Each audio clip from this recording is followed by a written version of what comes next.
Welcome to the Worship Leader Next Door podcast. We're here to give encouragement and counsel and dig deep into the spiritual and practical issues encountered when leading others in expressions of musical worship. Wherever you are on your journey, we hope you find this a safe space, and we're excited to have you along for the ride. Hey everybody, this episode is episode 6. We had so much content for this episode, we decided to split it into 2 episodes. So what you're about to hear is the first part, the first half of episode 6, and then come back next week for the second half. So without further ado, here is episode 6, part 1. Well, welcome back everybody to episode 6. So excited. We're doing this thing. We are here together again. Baby Jalen's here. Yep, my little 4-month-old, almost 4 months. He's so cute. Our third host today. He's kind of distracting. I just want to stare at him the whole time. He's so cute. He's so cute. If you hear any sweet baby noises, that's what that and is. Crying. And crying also, potentially. That We'll try to might cut be. that out. I know. We'll edit that out. We'll try and It's spare fine. you the crying. Yes, he's fighting sleep tonight. So we're here hanging at Caitlin's. And we're going to talk about something super practical tonight. We're going to talk about songs, worship team, picking songs. Selection. Yes, it's Worship going to be super fun. sets. Yeah, how to build a set. I mean, and there's different ways people go about building a set. So we might have differing. Yeah, we'll have different ideas or ways of doing things or processes. Yeah, we thought it would be fun this episode to share a couple of little tidbits of personal information, I like that story, well, you had a question for me that you wanted to ask, and I don't remember now. Oh, so, yes. You made me wait till right now. Yeah, I think it's fun to, obviously we want to get to know whoever is gracious enough to listen to this, but we just think it's fun that you guys can get to know us a little bit through some stories, because that's the best way to get to know personalities. Yep. But I was going to ask Jenna, because if you know me, you know I love questions.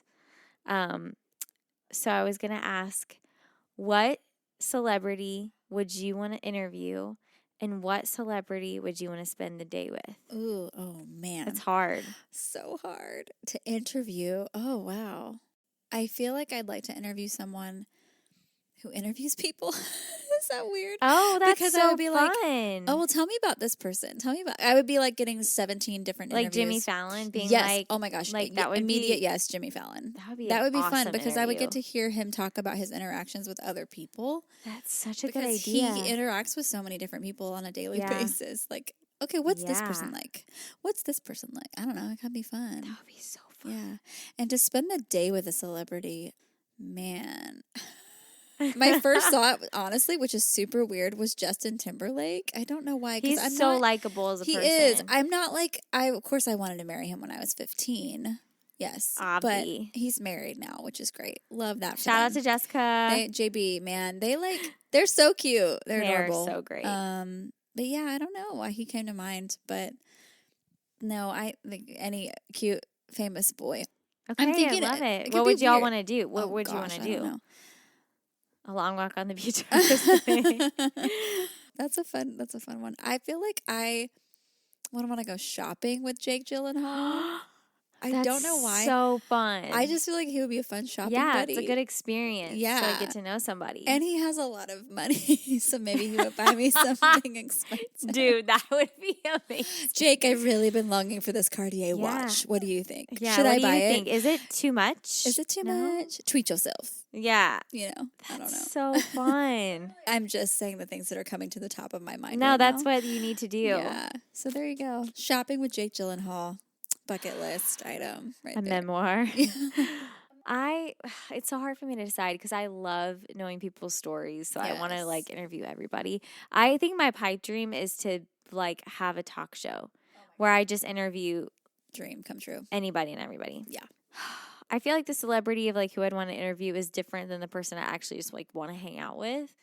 I think it'd be really amazing to interview Audrey Hepburn, even though she is no longer with us. I guess I could have thought about people who are no longer here. But that's opens up a whole thing if it's someone from the past. Then it's I had to interview George Washington. It's Jesus. It's like, He okay, was famous. whatever. He is famous. He is the famous He's the one. most famous one, yes. Good song, by the way. Famous one. Yeah. He's so good. I'm trying to think of a movie I'd want to know about. I mean, Lord of the Rings, I love those movies. So, like, maybe someone from, like, I've always been an Orlando Bloom girly. Yes. Oh, he's great. You know, he He's has a new great. show. Yeah, me and John watched Have it. you It was watched it? actually very good. Oh, cool. Yeah. I need to see it. Yeah, and I actually think it would be honestly really fun to interview Katy Perry too. 'Cause she's honestly same. a pretty deep well. She's got True. She's got a been lot to through say. a She's lot. been through a lot, man. Yeah. Who I'd like to spend the day with is, I think Blake Lively is a good hang. Okay, seriously thought of her. First Did thing you said. you? She was the first person that came to my mind, but I was like, I don't know. I She's don't know just why. so cool. She seems so cool. And I feel like she would tell me, like, okay, girl, what's the tea? Probably Like, right. what is it? Like, Yeah. how is it really? Tell us about Taylor. I would tell us about Taylor literally. so Why much. don't we think of Taylor? Well, But, like, I also think it'd be fun to interview Anne Hathaway. yeah. But I think I'd want to hang with Blake. Yeah. Blake and Anne Yeah. together. Oh my what gosh. a great day. Well, whoever's listening, please put them in a movie together. Okay. We're going to talk about a little bit more personal things and we're going to jump in to practical. But if you're going to do practical, you got to like start with some laughs, start with something personal because when you get the technicalities, exactly. I mean, it's not like it's boring, but we want to spice it up. It's fun. So Jenna, tell us a story about yourself that reveals some personality, some of your quirk, My quirk. and something that is fun to learn about you. Yes. Okay. So I once fell in love with a magician. He was a Christian illusionist. I'm also writing a book, you guys. So full story will be in the book. Oh my gosh. Yes. It will be released at some point in the near future. But I fell in love with a magician who I had never met. He was far away in Washington, and I'll spare you the details of how I found him. It was through a mutual acquaintance. But I remember working at Starbucks. I worked the early shift, and one morning this married couple comes in, and I had seen them before because I had seen them on his Facebook page. So I knew who they were because they were worship leaders, but they didn't live in town here in Nashville, and they came in to my Starbucks one morning. That is crazy. Crazy. Just walked in, first customer of the day. I was like, oh my gosh, what's happening? I know you. And so you don't know me. But I told them, I was like, hey, you're so-and-so, you're so-and-so. And they were like, oh my gosh, yeah. And I said, you're so-and-so's best friends, like this guy. And they were like, yeah, we are. We love him. He's great. I was like, yeah, I kind of have a big old crush on him. And they were like, oh my gosh, we do too. He's amazing. So did they offer to set you up or anything? No, but he did. The guy was like, hey, can I get a photo with you? And I'll send it to him. I was like, okay. Well, that was so sweet. He takes a photo, like a selfie of the two of us and sends it to him. He's like, hey, this girl at Nipper's Corner Starbucks thinks you're great. So I fell in love with him. And then his friends came in. Then his friends came into my Starbucks. But this was like a solid multi-year-long crush. Wow. Like it just lasted. He was just my little long-distance, like impossible dream. Yeah. He was just seemed like a really great guy. He was a pastor, and he just seemed really cool. So, and then he also did this illusion Christian thing. illusions. Yeah. It's like, how can we use this to teach the gospel? Which is, I was like, totally, this is amazing. So anyway, I thought he was great. His friends come into my Starbucks. That was a whole thing. And then like not too long after that, this girl walks in again to my Starbucks and I'm working. And she's wearing a shirt that has his name on it. That is crazy. And it's like, what? Why? Because he wasn't like super famous, but it said the blank blank band. And he was not a musician. So I was confused why it had his name on it and it said the blank blank band. Interesting. And I was like, what is happening? So I asked her, I was like, where did you get that shirt? And she's like, oh, I got it at a Goodwill in Texas. That is crazy. I'm like, okay. But I know he's from Texas. so I was like, it's got to be him. Was in a band. And I guess, or he maybe had a band for like a hot second. I have no idea. Yeah. Or maybe it was a really random joke, right? Maybe. I don't know. We'll never know. Will we ever know? So this is me. This is the fun part. Oh my gosh. I bought the shirt from her. I bought a shirt from a random stranger And for how $5. did she take it off? And did she have a spare in her could car? I buy that shirt from you? She's like, sure, I guess. It's very comfortable, let me tell you. So she's like, well, I'm going to go to work, but I'll wash it and bring it back to you tomorrow. I was like, okay. Legit. Gave her $5. That was so sweet that she did that. She came back the next day with the shirt all clean and was like, here you go. That's amazing. I know. Come on, Nipper's Corner. Do you still have the shirt? I think I don't know. No, because I was going to say we can post it to social media. I absolutely wish I had.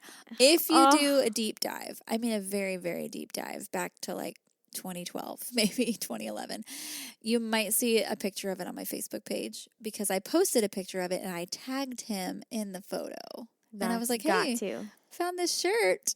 And then he responded to the tag. He responded with a comment. He's like, oh my gosh, where did you find that? That is crazy. So yeah. Good story. Pretty cool. Is he married? Yeah, he's married. It's okay. She seems really great. They seem really happy. Congrats, guys. So happy for them. No one knows who you are, but congrats. That's hilarious. Yeah. That my is story. very Jenna. She remembers people. She remembers their story. She can find just about anybody. If you're like, I want to find this person, she's should like be a on PI. it. She could be a private investigator. Like, I've thought about it. You'd be really good at that. Thank you. My story. So one of my quirks and things that I love this. So I have always been into makeup. I've always really liked it, enjoyed it. And I decided that instead of trying to use all these serums and mascaras to have like long, full lashes, we're kind of in the falsy lash era right now. It won't last forever, but we're here now. In it now, yeah. And there are so many options. So I've just started buying like super cheap ones and I just do them myself. Anyways, so when I do my makeup, if I do a full face, usually I wear false eyelashes and I just have a great time.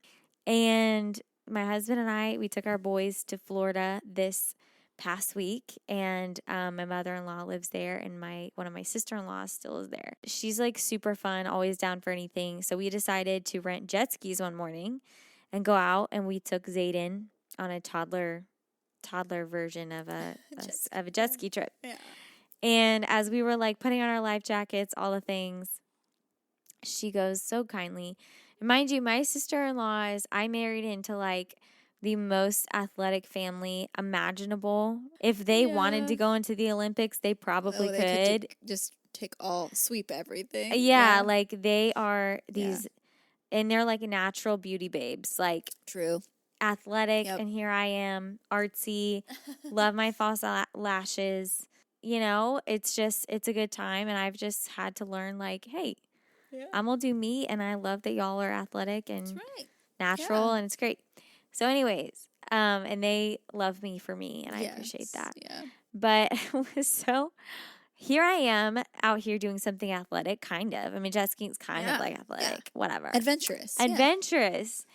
And I have no makeup on. I'm like totally natural, beachy vibes. It felt good. Yeah. I'm getting on my life jacket, like, okay, I'm going to be so cool and natural and athletic. And my sweet sister-in-law really kindly goes, hey, I think there's, she goes, I think there's one of your eyelashes like stuck to your necklace. I love it. My beachy cool necklace. One of my fake eyelashes that I had taken off the night before found its way onto because I put them all in the same dresser, is stuck to my necklace. And it's so embarrassing because it's like, I don't wear real, I have fake lashes, and also like they're out here sticking to things. And she goes, I was like, oh my gosh, this is so embarrassing and also so hilarious. And she's like, bro, those things are expensive. Yeah. Go put it in the locker if you want to. And so I just threw it away, but she was so supportive of saving the lash. Save it. Save the lash. But I will take them off and like leave them in the shower. And then John and I will we'll get startled because we think that there's a spider. So funny. Zayden, my son, will be like, it's a bug. It's just eyelashes. So I'm out here living my humbled lash life. So good. Yes. And I've just kind of accepted that it's just my thing. Yeah. And it's okay. sometimes they're going to be stuck to me. Places. Sometimes they get stuck in my hair. Yes. They appear everywhere. They're like bobby pins. They just appear. You just find them. You just find lashes everywhere. Yeah, literally. Anyways, that's my story. Great. That's Caitlin's quirk. We have my quirks. quirk. It's great. It's fun. We're all very different people, and it's so much fun when we can celebrate each other. And laugh at ourselves. Yes. I mean, yeah, it's hilarious. Yeah. So just a little hard turn to the left. Yeah, I let's guess. transition We're going to into... transition. It's like, where's the segue? I don't know. We're both really really tired today. But it's okay because we are going to talk about something that's super practical. Important. And we honestly won't even belabor too long. But Yeah. we wanted to give you guys some episodes that were practical because we all have different ways of doing things and are systematic. Like, this is called the worship leader next door. And so we knew and wanted to be in a place to speak to those of you who are in the trenches doing the admin part of worship leading, the teams part, the pastoring part. And a big part of a lot of churches, you are doing the admin as well as the pastoral roles. Right. When you are a worship leader, you have to plan the sets. You have to kind of it all those jobs kind of all intersect when you're planning a worship set because you have to think through a lot of different things in an administrative way, and that's a version of pastoring your congregation through what you're choosing. Yeah. So we want to talk about that, and maybe you guys can be thinking about. Maybe you have your system locked and loaded and it works great for you, but we wanted to offer some of what we found are helpful questions to ask, things to help you pick out songs that are solid for your community, your specific team, your congregation. Also touching on working with your pastors and your team outside of the worship team within this conversation too. So I feel like it's important to talk about song selection. Yeah.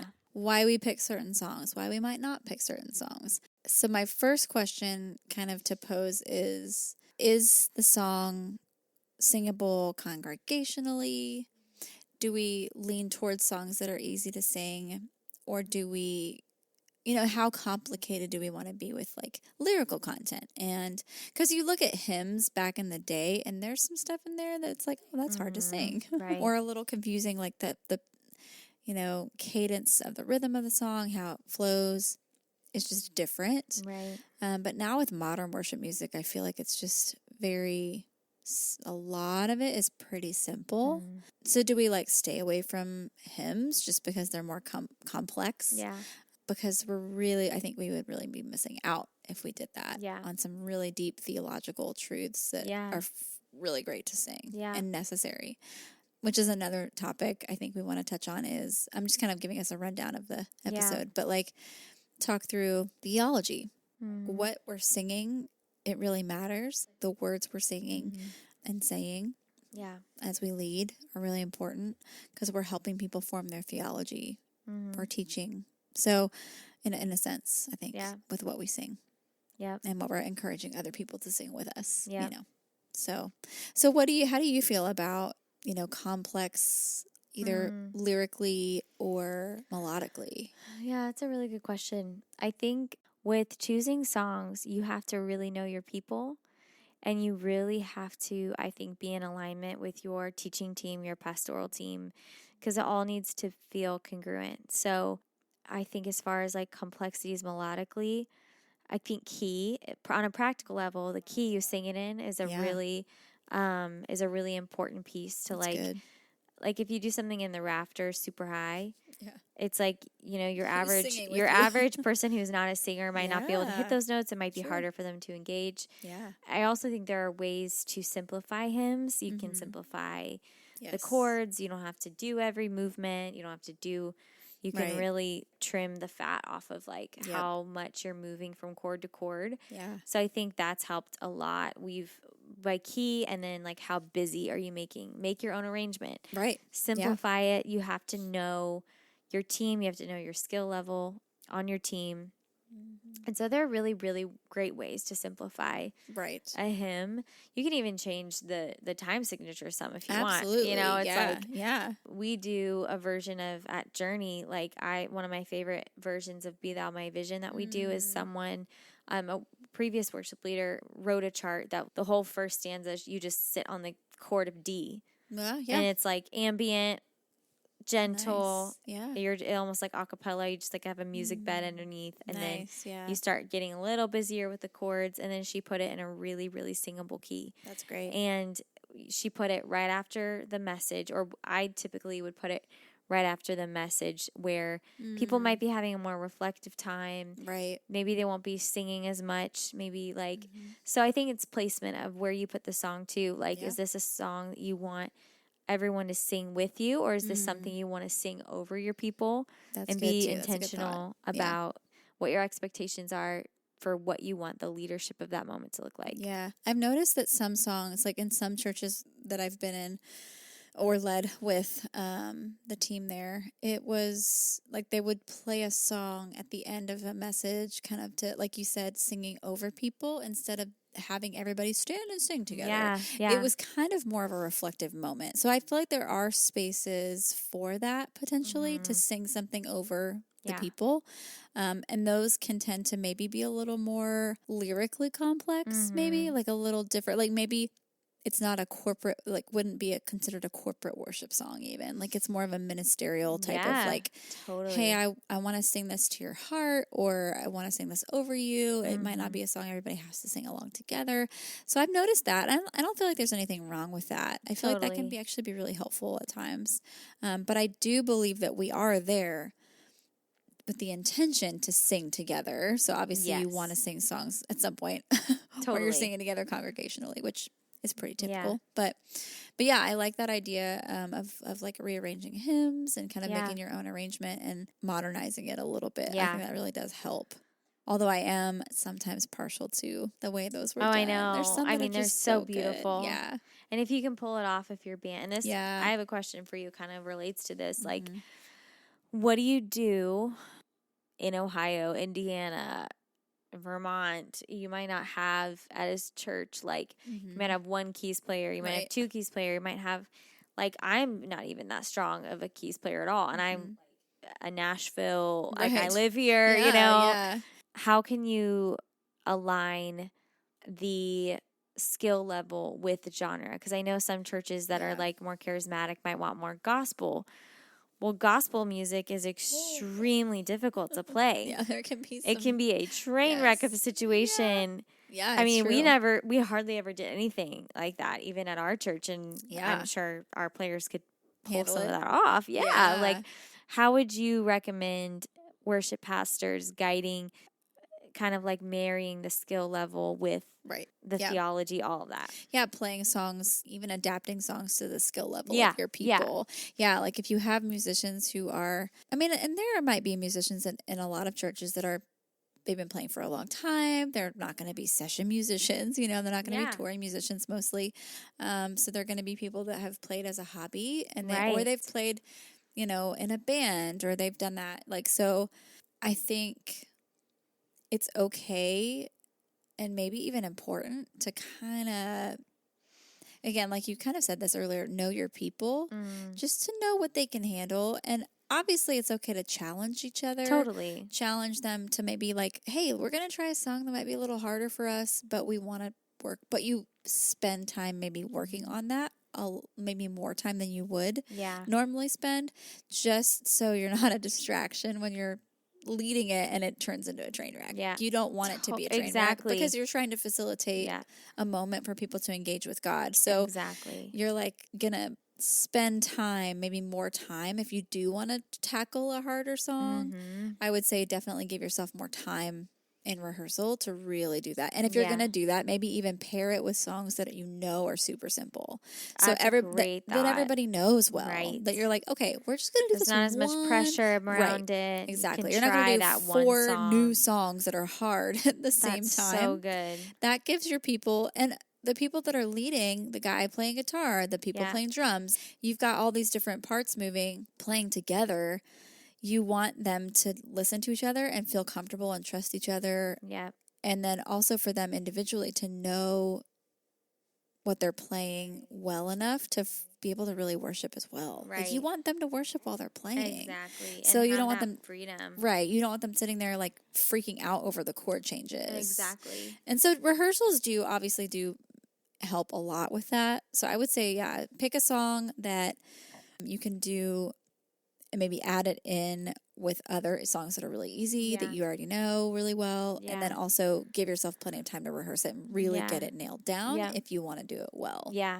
I love that. Yeah. And I think it's important as worship pastors. There have been moments where I had that feeling of like, we really need to try this song. I feel like the Lord wants to use this song. Like we, one Easter, we did the song "Ain't No Grave" from Bethel, and it's just, but it's like vocally like pretty monstrous song, and it's just a hefty song. It's not. I don't even know if it's that hard to play. It's just like a beefy one, and it took a lot of work to get it together. But then it was like we finally got the players in place, the right vocalists in place for it. It was a really amazing moment to be a part of for our body, because it felt like the right song, the right lyrics, the right even vibe for Easter.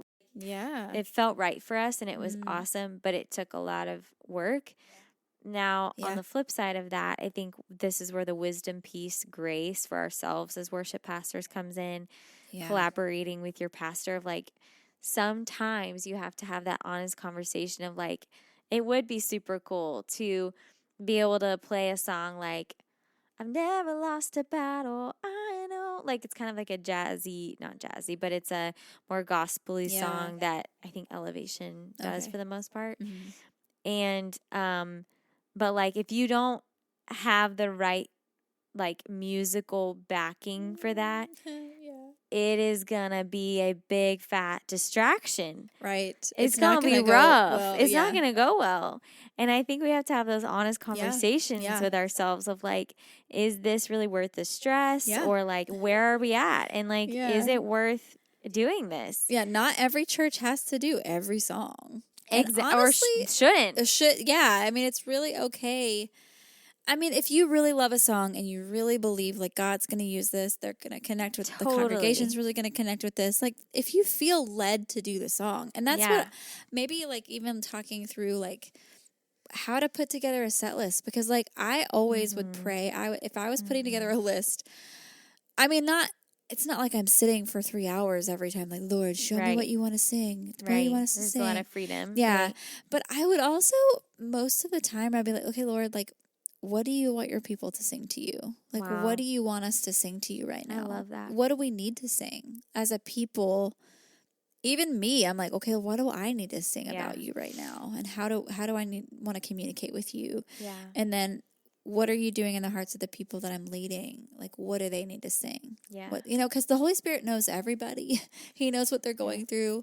And obviously, we always need to be singing songs that are lifting him up, that are like high praise. I love those. Like, I love songs that I'm just like singing about how great God is, because that's the point.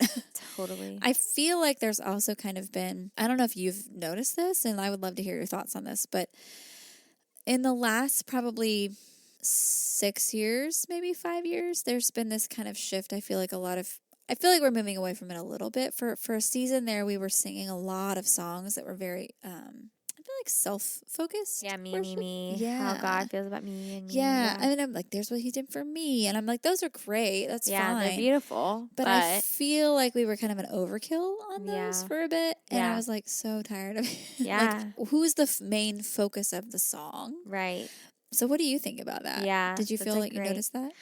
I totally. And I think that those songs have a place. And I think that our church specifically is a place where I think a lot of people who have had church hurt come and need healing in the Lord. It almost felt like an assignment from the Lord of like, this is like what your culture is going to be like. Yeah. However, there was this, I will say, whenever and not like we manipulate the Lord's presence, but it just happens every time that I lead. If I do a song that's more around the high praise of God, the shift and like the feeling and it feels so right. Yeah. You know what I'm saying? Yep. It like, and I know the presence of God and tangible presence of God and emotion, it's hard sometimes to discern what's going on. Right. And I know a lot of people are like, you're just feeling emotional. And it's like, but I just have felt the atmosphere shift so powerfully when I'm specifically leaning into songs that are declaring. I mean, there's a reason why Makes sense. we sing Great Are You, Lord, and we Yeah. will be singing that song Till we die. till we are all old and we'll gray. be singing it in heaven, probably. And it'll be on the CCLI charts when our children are having kids. Yeah. There's something about the simplicity of raising up the name of Jesus that gives the Lord, I think, a lot of room to come in and do a specific work that honestly does have a lot to do with us because he's so merciful and humble. Yeah. But when we lift him up and we reposition our lyrically and in a room as a body, we are declaring him as king. There has never been a time when I don't feel the Lord blessing that praise. I mean, even if it's fake and going through the motions for some people, he's so gracious. Like he still shows up. I have felt him show up in a very different way than the songs that are mostly just about me. Interesting. Yeah. Thanks, guys, for joining us for the first half of episode 6. We'll be back next week with the second half, so we'll see you then. Have a great week.